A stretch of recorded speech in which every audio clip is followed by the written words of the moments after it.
These are the two primary places where we do relationship building in our community. The California Institution for Men with one of the men's prisons, one of the 3 prisons we have in town. And then Lake Los Serranos is a retirement community about 1.5 miles from this location. How long have you worked with each? Lake Los Serranos, we've been there a little over 2 years.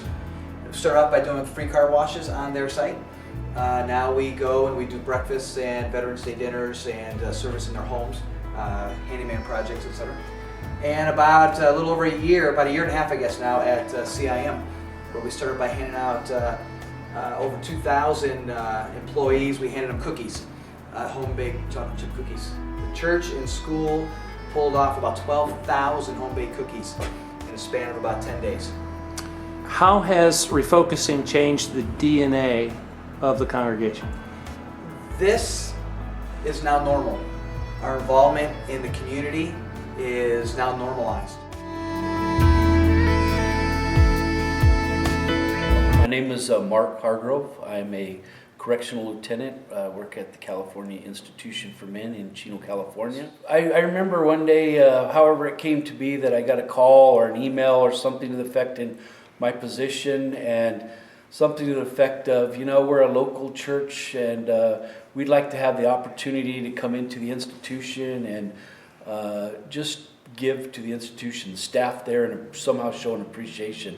So getting that request was quite strange, and I said, well, you mind if I spend some time thinking about this? Because number one, I didn't know what it is that someone could come in there and do, and number two, I'm not sure how staff were going to react to it. Were they even going to be receptive to such a thing?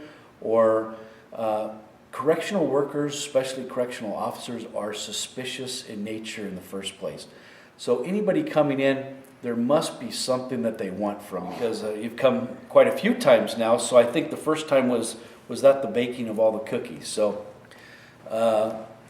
you know, let's do some bakery treats and we'll make them and we'll come in. And the first time went very well, and staff were really appreciative, so much to the fact, you know, that I remember the next day they were still eating cookies that hadn't been consumed, and like, okay, and even thoughts were like, well, what are they going to do for us next? We know what we want to do. We want to put on the appreciation picnic for you guys at the park.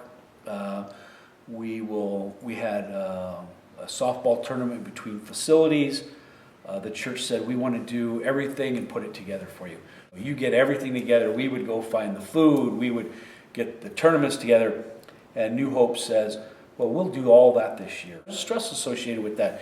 You have to not only put on an event, but you have to put it on well, because if staff are going to be appreciated, they want to be appreciated. They don't want to just show up and you hand them a biscuit, you know, and a chicken leg and say, hey, thank you very much. They want to see, what are you laying out for me? So I was the first to say, this is the greatest thing. Yeah, I love it.